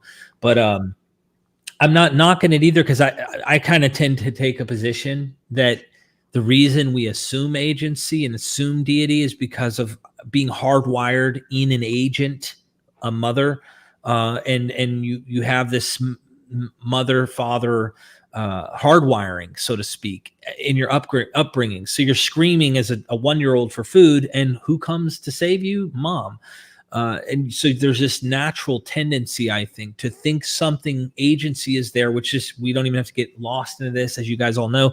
But I tend to think there's more of a natural explanation for why humans even have come up with or constructed the ideas of gods in nature to begin with. So I think, as usual, we figure out we're not the center of the universe. We figure out that we're not the bee's knees of everything there ever is. And the more you do that, I think it's a humbling and also a better experience in the world. You're not so hard on yourself too. So, but that's what we're doing. We're grafting human consciousness onto the universe with God or gods. It's human type consciousness and agency that we're sort of grafting onto the universe. Right, you're right. Ooh, good point. Thank you so much. Sorry, it's off topic, super chat, but had to tackle that. When you throw money at my friend, we got to answer. Victor Engelman. Paul keeps attributing everything to the scriptures and his visions, even after meeting Peter and James. Does this mean Peter and James never met Jesus? I don't look at it like that at all. Paul is just saying that he himself personally never met Jesus while he was still alive. He just encounters Jesus in a sense when he's taken up to the third heaven, as he tells us about in 2 Corinthians, when he's describing himself as having been taken up into heaven. And that's the revelation that he's talking about in Galatians. He doesn't claim that Peter and James only had visions of Jesus and therefore never encountered Jesus. For one thing, let's not forget, he singles out James specifically as calling him the brother of the Lord. He does not describe Peter in that way. And he does seem to have some earthly facts about Jesus. He was killed on Astaros. He was born of a woman. He was of the seed of David. And, and I only tell you, on the night that he was arrested, I think is the best, or apprehended or something, on the night that Jesus was taken, he instituted so there's that's stuff he received. So he says, but in Galatians, in the opening of Galatians, what he's stressing is that the stuff he's going to talk about there, he got from his own revelation. And there are moments when he seems to be saying that he's getting it from earlier Hebrew scripture, but none of those depart from the idea that he does seem to be interacting with people who have specific information about the specific dude named Jesus. The dude named Jesus. Thank you, Victor. Appreciate the super chat. Stop Scamming Man is back again. Kipp Davis did a great critique on his channel about Richard Carrier's claims, and James Tabor's channel has a great ongoing series called Jesus Archaeology. I especially recommend episodes 1 and 2. Thank you I so can much. only endorse both endorsements there. Thumbs up. Both. Second Good. all that. Yeah. Thank you so Absolutely. much. Appreciate it. Stop Scamming Man. Is it Eunice and Cleon? Forgive me. Eunice. 2 Thessalonians 2:8. Who is the lawless man? Ooh. See, now this guy's going to claim to be God. And that's really quite a bit of a claim here, this lawless man. And that would be the warning we have for eschaton. That's got to happen before we have the fulfillment of theology. And so the lawless one who claims to be God, in the first century, there were 2 Roman emperors who claimed to be living gods in their own lifetime, which is controversial in Rome itself. Caligula and Domitian. Which seemed to me to be 2 pretty high suspects, because we've got 2 guys claiming to be God. But other than that, that's just a what 2 Thessalonians also says is that this lawless man wants to put his image in the temple. Now, Domitian did not attempt this. The temple wasn't around for him to do it. But Emperor Caligula did try to do just that. Right. I've heard about suggesting he's going to try and do something wrong there. Yeah, exactly. So that's interesting. Yeah. That's just a thought. I mean, it's really hard if you were to ask me and press me. It's hard for me to know. It could be a prophetic being that he's still thinking about, but normally prophecies are post-event things, and so I would be looking for someone in history, someone like Caligula or Domitian, perhaps. If it is if 2 Thessalonians is authentic, it would be. I would presume it would be about Caligula in that circumstance. If it's a forgery, it could be about Caligula, but one could try to argue perhaps it's simultaneously about Domitian, or recontextualizing an anti-Caligulan idea in the time of Domitian, because there are scholars that will put 2 Thessalonians in the 90s if it's a forgery, or if it's authentic, 50s, just about around there. Thank you. Or potentially earlier. Just tackling the whole scriptures thing, Myth Vision podcast, the idea that the scriptures provided meaning and significance to things that actually happened was common in Judaism. We see this all over the Dead Sea Scrolls. And that's kind of my point about the celestial demons and archons and powers. It's like when things aren't going good for you, Satan's winning. And then when things are going good, God's winning. Like, it's that kind of idea that it's like, well, what do you mean? Well, in heaven right now, there's just battle going on and his angels are winning. You could even see it kind of being reflective there. But I know that's not the same exact thing here as scriptures giving meaning. But I would be curious to know, with Kipp being the Dead Sea Scroll scholar, and then, of course, James Tabor, who's been in the chat, on the teacher of righteousness. Did they apply scripture in a similar way?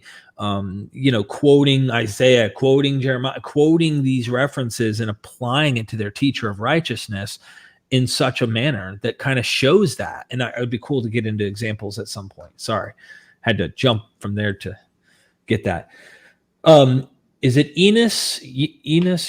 Forgive me, and Clan. Would you please do a show about the 3 servile wars?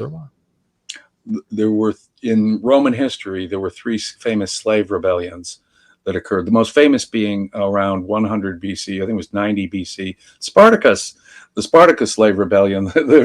Spartacus became a symbolic figure for later political thinkers, all the way to Marx and beyond.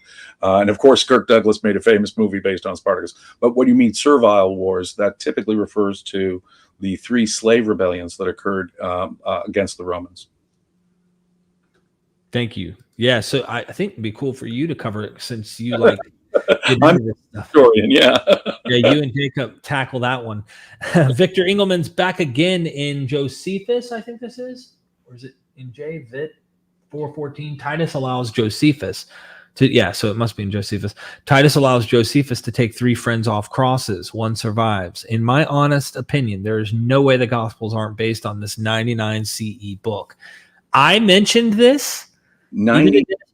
Dennis MacDonald was here. I thought it was 96. But Yeah. anyway, Either way, the autobiography, I think, was published around the same time as the Antiquities. In fact, I think Either a little earlier than that, slightly. Either way, I mentioned 94. MacDonald, when the Antiquities came out. It's the first time the Antiquities hit the, I asked Dennis MacDonald, he was here a week ago, and I was like, look, I do wonder if Mark, that means these earlier Gospels are acquainted with Josephus in some way. I do wonder. Josephus has a guy named Jesus predicting the destruction of Jerusalem and the temple. Now, I know it's in the 60s, just before the war, and it's not the Mark 13 Jesus apocalypse at all, but it is nonetheless a guy named Jesus predicting the destruction of the temple. We have Josephus in his autobiography taking 3 guys down off the cross, and one of them survives. It is oddly, there are some. Paul has a shipwreck in Acts. Different numbers of people on the ship, mind you. So there are different, I think, as well. And it's a strange. In Josephus, again and again, we have what seem to be strange coincidental parallels that seem to pop up in our Greek New Testament. Now, make of it what you will. Their shipwrecks were common. The crucifixion was extremely common. People did survive. I don't buy into the swoon theory about Jesus, by the way. Oh, right. Me neither. But people were taken down from the cross quickly enough. They could survive crucifixion. And if you're that close to the war, could a prediction of the destruction of Jerusalem be an accurate one? Probably 30 or 40 years before the war, it gets a little less credible to have a Mark 13 detailed description. But all I can say in this regard is I don't know. Yeah, I don't know the answer to that, but I do like the scholars who entertain and keep an open mind on that. Margaret de Velden, thank you for being here, and a patron, of course, been here for a while. Paul's deified Jesus eats and drinks, correct? If you mean the Eucharist, then, what he's saying there is drink my blood, it's wine, eat my flesh, it's bread. But the question is Paul, did Jesus actually? Did Paul's Jesus actually eat and drink himself? Right. I don't believe he explicitly states that he did anywhere. It doesn't say one way or the other. Well, if the question is, would they have developed a Eucharist story if there wasn't a belief in a fleshly Jesus who was drinking wine and bread? Is that kind of why I brought up the Eucharist? Yeah. If that's the import of the question, it makes sense. Even the idea of the Eucharist being instituted by Jesus seems to suggest that there's Jesus eating a meal that has at least wine and bread involved in it with his friends. Mm-hmm. So I pulled up the passage. It's 1 Corinthians 11, of course. For I received from the Lord what I also passed on to you. The Lord Jesus, on the night he was betrayed, took bread. So this is, however you want to put it, on that night he ate and drank. This is the cup in the new covenant in my blood. The idea that he continues to do so, one could say maybe I don't think it answers that question. I think it's saying the night this happened, but then he's telling those in the cult to continue this practice. I think I may have made a slight mistake. I didn't mean to come off like it didn't say anywhere. It didn't explicitly state that he drank and ate, but then again, depending on this question, how specific does this person want it to? So that did kind of make me wonder. I'd like to make a quick comment about this point, though, that I find interesting and I'd like to see more fleshed out about. I just was talking to James Tabor on the phone this morning. Like we'll talk once or twice a week. He's like buddies, okay? And I said, man, James, I really cannot think that this eating and drinking of the flesh and blood of the Christ is Jewish. Oh, my God. Even so, symbolic drinking of blood is Torah anathema. Right. That's another big elbow that Paul is in the road. Right. So this is why I said, like, there's some marriage happening between Gentiles and Jews, because we know, we don't guess, we know Dionysus did this, these, at least the Dionysian cult. And what I find interesting is seeing how you can see a Passover thing here. Especially Matthew really tries to hone in and show that Passover meal fulfillment. But it seems that there's like a well-established understanding using heuristic approach that the mystery cults of that time period had their supper meal type gatherings and such. So I would not be shocked if Dionysian rituals played a significant role, especially with Dennis MacDonald's work. There was a video by Dan McClellan trying to say, hey, he doesn't think there's any Dionysian connections. And I wrote him and I said, Dan, you're the man with trying to get the facts straight and stuff. And I just said, man, I'm hoping that you can research this, read Dennis MacDonald's The Dionysian Gospel, at least see that it is taken seriously by experts, even if most of the people who study New Testament never try to analyze it from this perspective. It sticks out like a sore thumb, though. I just don't get how, everyone's focused on Jewish antecedents mostly, how they get to this and don't see the red flag. Like, whoa. And then the fact that the church continues and thinks it really literally translates into or transforms into Jesus' body and blood. That's not Jewish. For Dionysus, it makes sense. He's the wine god. He's the god of the vine. His blood literally is wine. And so, he, of course, the various myths about Dionysus or Zagreus or his equivalent being horribly martyred. And there's the indwelling presence. Of course, you drink wine, you get tipsy. Suddenly you're possessed in effect by the god. See, that model has a lot going on there that suggests a connection. Whereas drinking blood is not only Torah anathema, but let's back up a second. The Christianity in its form its religious form looks to be much more like one of these Orphic cults than it looks at all like Judaism. Passover is an entirely different thing. We're not worshiping a suffering semi-divine, and that's the thing. When you look at Osiris, Asclepius, Dionysus, Orpheus himself, I can keep on going with the list. When you look at them, there's a pattern that Jesus is fitting into that is far more of a pagan pattern of religious practice it's dominant in the Greek world in the Hellenistic period, but is pretty alien to Judaism. You're worshiping a semi-divine man god who suffers a terrible martyr death here on earth, experiences an apotheosis. We even have tropes like the empty tomb or his ascension, things of this nature. Walking on water, as Dennis MacDonald points out, as the sons of Poseidon could do. Again and again, we're given a good reason to believe that there is at least a massive dose of Greco-Roman ideology and religion that's being in literature that's being inserted to Jesus. And that is somewhat paradoxical when we're looking at the messianic apocalyptic Jews of the first century. Although they are being influenced by Greek philosophy and ideas, all people were at this time. It was inevitable. That's how powerful Greek culture and ideas were. They were the ones most resistant, and therefore the least likely, it seems to me, to absorb these Hellenistic religious and literary aspects. That's a paradox. I would love to have a conversation with Dr. Tabor one day, but I think that's a kind of a paradox that still requires explanation. Thank you. Aaron Smith, thank you for the super chat. Is there a God out there in favor of 3 billion people praising Jesus? Or is it just human nature to be like sheep and buy the dogma? Eager to hear from you experts on the possible existence of God. Well, thank you for the super chat. I want to say up front, I'm not an expert.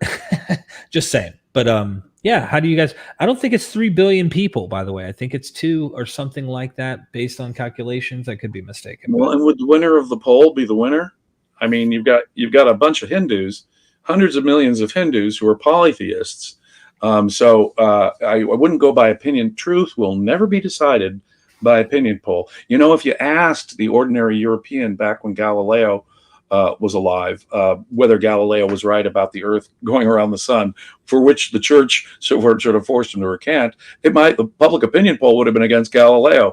Turns out Galileo was right. The Earth goes around the sun. He knew it from what he could see. And what other people thought, whether it was the majority of European Christians at the time thought Galileo was crazy, doesn't change the fact that Galileo was right. So belief is that someone believes something is no proof of its truth. Right. It's like a consensus fallacy in a sense, and I could see the weight of it. I could see why people go, do you really think 2 billion people would be wrong? For me, if you break it down, and this is why I don't like using language of delusion, because it makes people think, oh my gosh, mental health or mental illness in belief. I really do think that oftentimes, if you break down, there's emotional and psychological reasons that go behind why we follow traditions and think the way we do, even though it may ultimately be certain things may actually be a delusion. But I think it's so common to humans if you just look at how it's practiced among all humans on Earth. And I tend to think, again, back to the evolution. This is developed, this idea of deities. It wasn't even a deity. It was many. Before that, it was animism, and nature were objects with consciousness and such. And you go further back, you lose what we in written history have as a context of gods. Like, it goes back to nature. A lot of philosophers and scientists will tell us science begins with this guy named Thales of Miletus. And what he did is he gave a natural explanation for dry ground by looking at the silting of rivers like the Nile. And he's giving a causal explanation that leaves out the gods or any conscious agency, a material process by which the silting of the Nile occurs.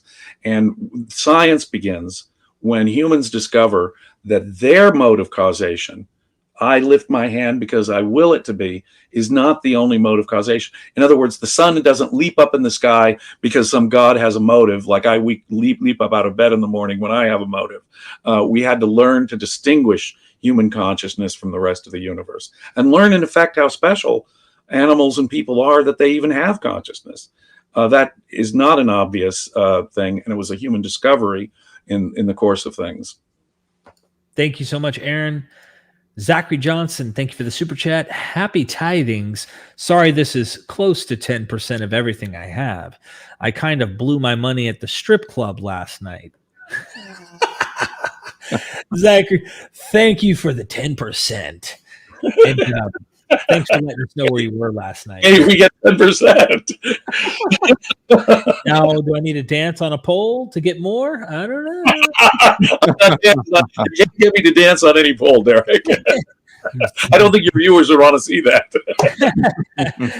Tony Napsu, the ancient world reimagined. Thank you for the super chat. Has AI affect your research and why?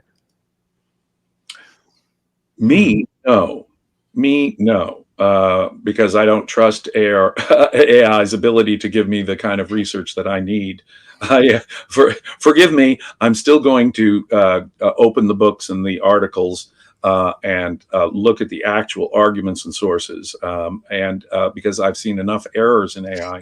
For example, I played with AI about my own thesis. Could you tell me the thesis of Creating Christ by James Valiant and Warren Fay? It got it completely wrong.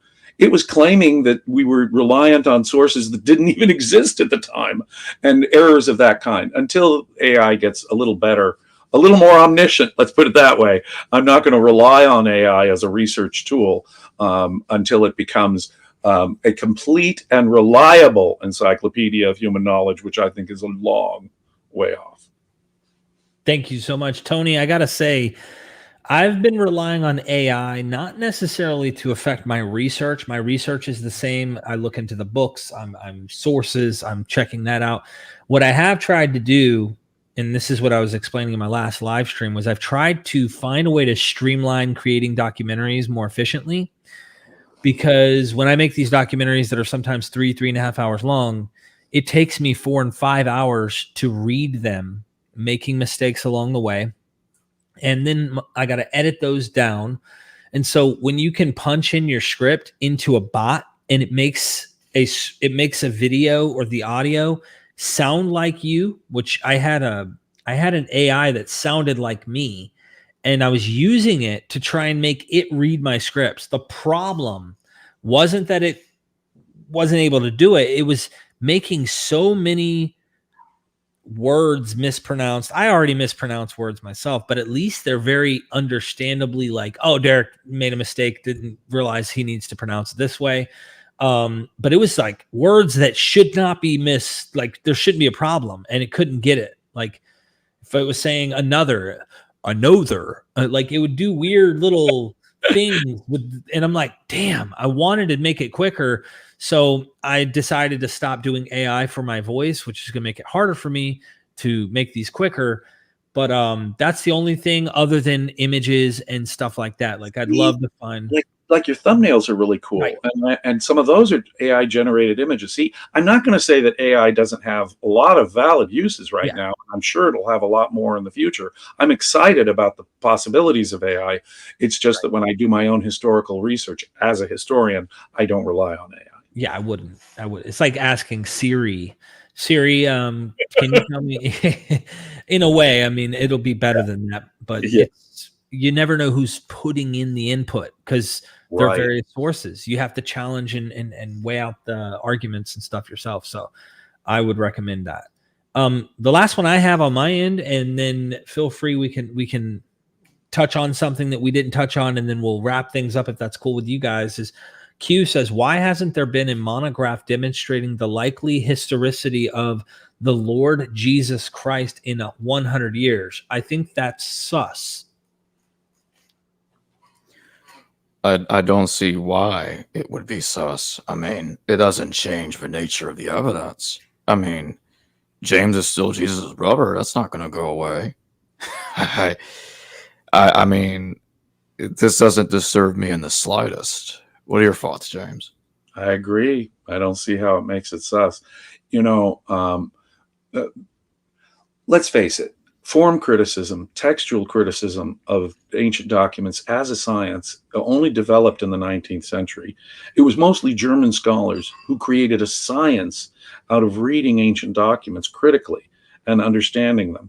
And by and large, believe it or not, folks, even though they gave us things like, the Q hypothesis or Markan priority as a hypothesis, these scholars, whatever else we think about them, they were sincere Christians mostly. They really were.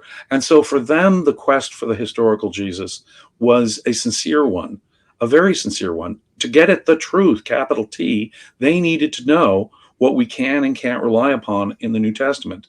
I would say that since the early part, since perhaps Albert Schweitzer sort of took out this idea in his book, The Quest for the Historical Jesus, although that's, come in and out of vogue a couple of times since then, I think that there's been a clear division between faith-based Christianity and sort of a historical scientific-based Christianity, so that even the sincere Christians who are good scholars, mind you, out there, have to put on their scientist hat in a thorough way. So it's that context makes it far less likely for you to get a treatise that will defend a traditional view, let's put it this way, a traditional Christian view of Jesus using our modern scholarly tools.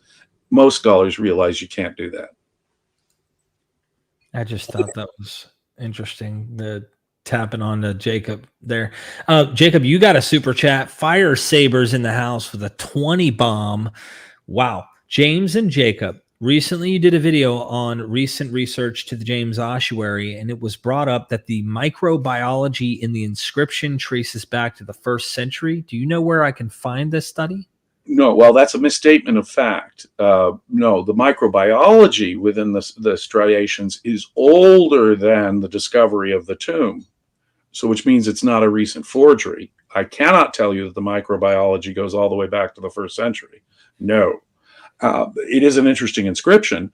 And the problem with, of course, the James Ossuary is that it was removed from its original situation. That immediately causes serious archaeologists and historians to have all kinds of questions. Once it's been removed from its original situation, and it was sold on the antiquities market, and it was cleaned. And so for all those reasons, people have questioned the inscription, which is the most important part of that, which talks about a James who is a brother of Jesus. Now, in an ossuary, to be identified not by your father or by your place of birth, but by your brother is an extraordinary thing.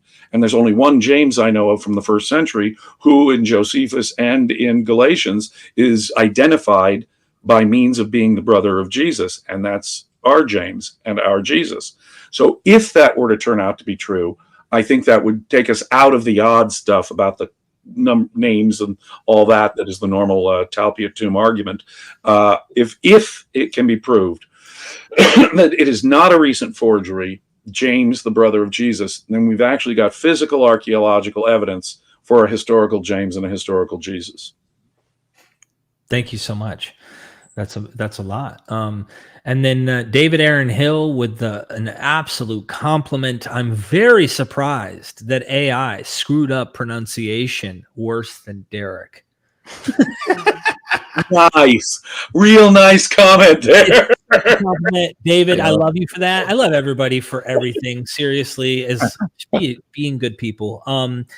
I want to make a funny comment on this. I was talking to Stephen Woodford over at Rationality Rules, and he's, encouraging him to do some philosophy documentaries that can encourage people to do a window into some of the major players like David Hume and others in time to kind of get you in, especially lay people who are never going to open up his book and read the depths of philosophy he has, chew it up and spit it for a common audience. And then he goes, well, what do you do with if you're not, the words don't pronounce or aren't pronouncing correctly? And I'm like, I do it all the time. And it's shameless to me at this point. I'm like, yep. Jebus, Jebus Christ, the Lord and Savior. I mess up all the time. And all the classical English scholars who invented names like Mark Anthony and Julius Caesar.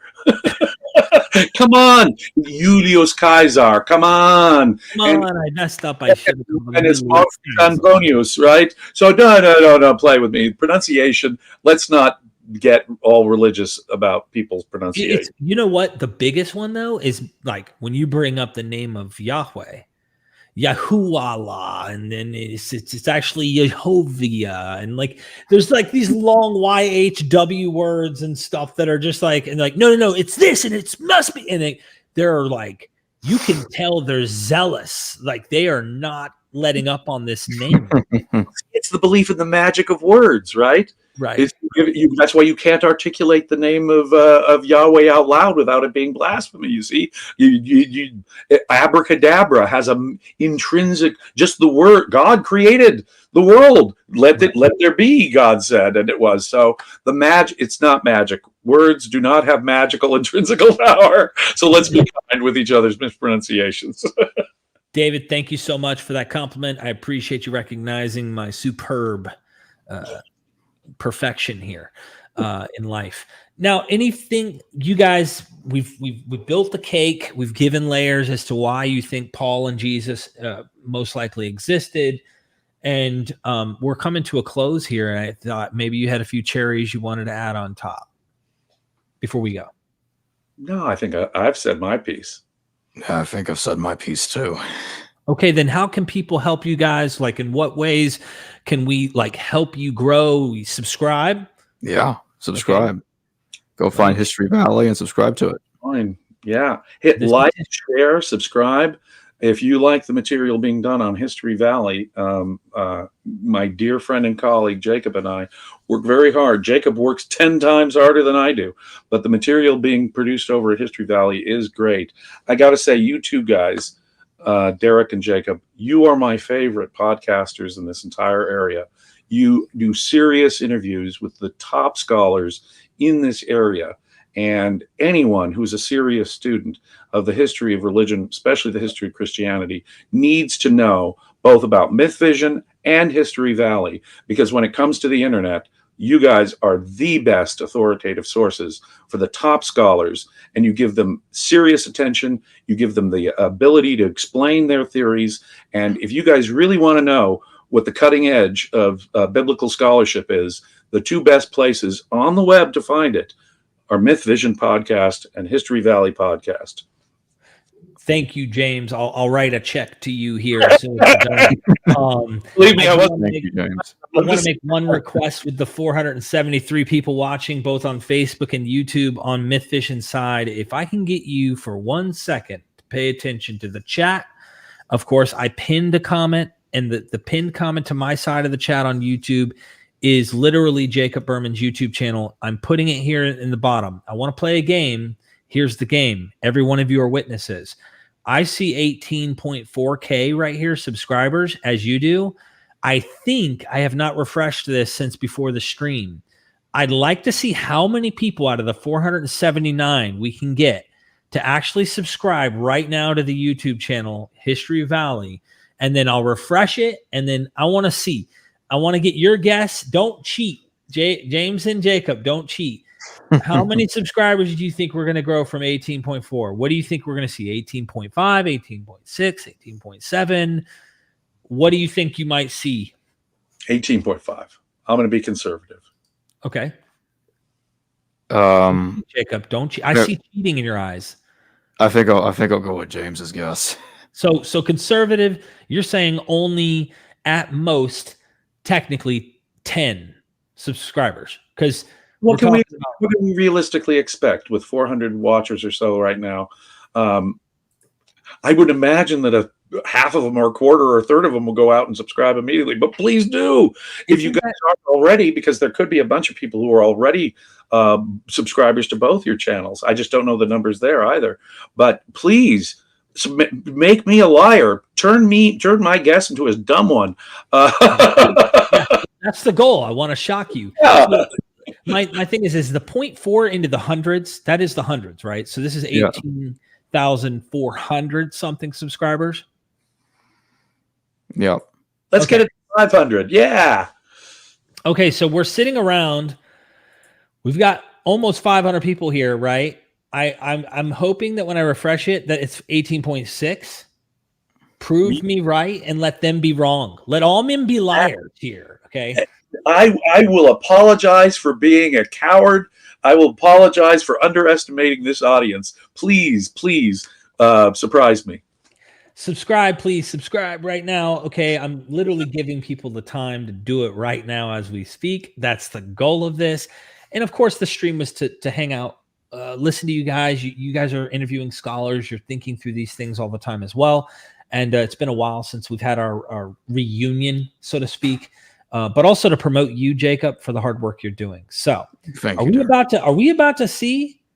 Should I go ahead and check and see how many subscribers we have now? I need a vote. Yeah, I gained some. I definitely gained some a little bit. Okay, you gained some. Okay. Yep. Let's see. I'm still waiting. I'm still waiting. I'm trying to give people a chance before the end happens. You know what happens when the end comes and you're not, in the boat. Okay.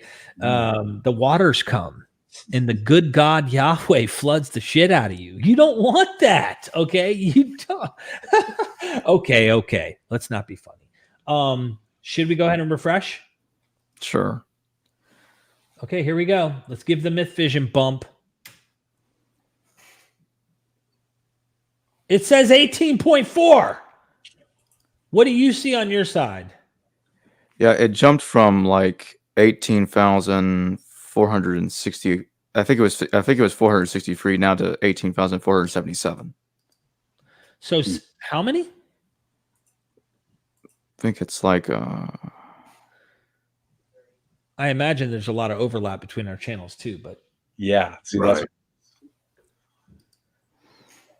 so how many is there? Right now it's 18,477. Okay. And it was, you said 60 something? Yeah, I think it was 463. So you gained what, 20 new, something like that? Close to it? It's not exactly 20. 15 to 20. Yeah, 14. it's more Someone like put about 14. 14 because 477. Man, we must have a lot more overlap You'd than think. I realized, because I'm going to tell you, there's sometimes I'll do a stream. We'll have like 150 new subs on the channel. Yeah, it's 14. Yeah. There's just so many people who are subscribed to you and me. Yeah. So, But think it was just Yeah. this short period of time, though. That's still gaining subscribers. So yeah. I just Well, gained I'm one. just Yeah. happy. I like check it back in an hour or two, and you'll obviously be up there. It's going to grow. There's going to be new faces popping in, checking out this stream and subscribing to you. I really do appreciate you guys joining me today and having fun hanging out. We're trying the best we can with what we know and how we are observing these things. And any final words from you guys? no, just what I always say. Yeah, you've heard me say it 1,000 times, Derek. Ladies and gentlemen, this is ancient fragmentary evidence. There is no reason to get all personal, upset, emotional. Let's just calm it on down. We are making the best integrated hypothesis that we can possibly make here. No one has any business coming along being dogmatic with their certainty about most of this stuff. I mean, there's some things I think we can know with some confidence, but understand that there are some brilliant minds out there, really brilliant minds out there working overtime to try and do their best to understand what is a very difficult and challenging set of problems: the synoptic problem, the dating of Paul, the authenticity of each of the letters of Paul, or what parts of them are authentic. These are complex questions, ladies and gentlemen. Let's try and take the emotion and the passion out of it and try and look for the most logically best integrated solution possible. And it's going to be a question of probabilities. When it comes to ancient history like this, that's probably the most we're ever going to get.